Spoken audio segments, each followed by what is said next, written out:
stands as an important day in Tibetan history because, of course, it marks the kidnapping of the Panchen Lama just days after he was named by the Dalai Lama. So today I want to acknowledge his abduction, 27 years long, and reiterate our call for his release. But interference in the future succession of the Dalai Lama is just one issue facing the Tibetan people when it comes to protecting religious identity.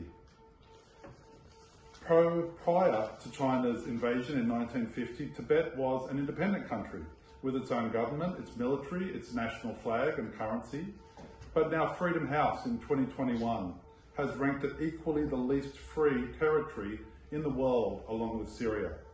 Photos of the Dalai Lama are banned and monasteries are under the direct control and supervision of the Chinese government.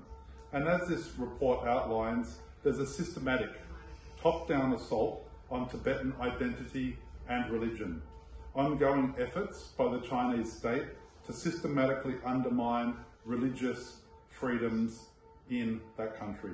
The report makes a lot of important points and describes the importance of religion to Tibetan identity.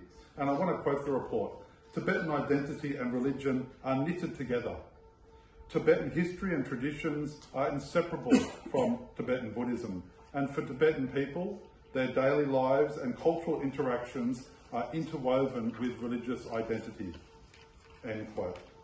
So the attacks we are seeing in Tibet are about this long-term campaign to control Tibet and therefore control Tibetan people. It's part of a plan to separate Tibetan Buddhists from the Dalai Lama, and we can see the manoeuvring by the Chinese state to try to control the lineage of the Dalai Lama. However, the voice of the Tibetan people is loud and it's clear. Tibetans are not simply an ethnic minority within China. Tibetans are an occupied people whose country was occupied and they continue to work for their freedom. This report points out the challenges for the people of Tibet and the practical steps that Australia can take and our governments can take. And I want to draw your attention to the sensible and carefully considered recommendations in this report. And I also want to draw to your attention the scorecard issued by the Australia Tibet Council, which ranks parties on their support for important Tibet issues around Tibet. First and foremost, I just wanted to mention just one of the recommendations, that Australia should recognise that Dalai Lama appointed via Tibetan Buddhist traditions and practices and disavows any Dalai Lama named by the Chinese state. This should be an uncontroversial recommendation. But sadly, this position is not supported by the Australian government nor the federal opposition. And we need all parties to work together to support a policy to protect the future succession of the Dalai Lama.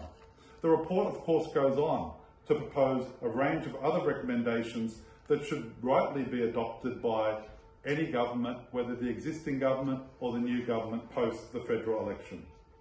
So I'm really pleased to see so many people here. I'm pleased at this opportunity to emphasise the critical issues raised by this report and commit myself and our party, the Australian Greens, to support these recommendations and to make sure we can work collaboratively across the political spectrum to see them introduced.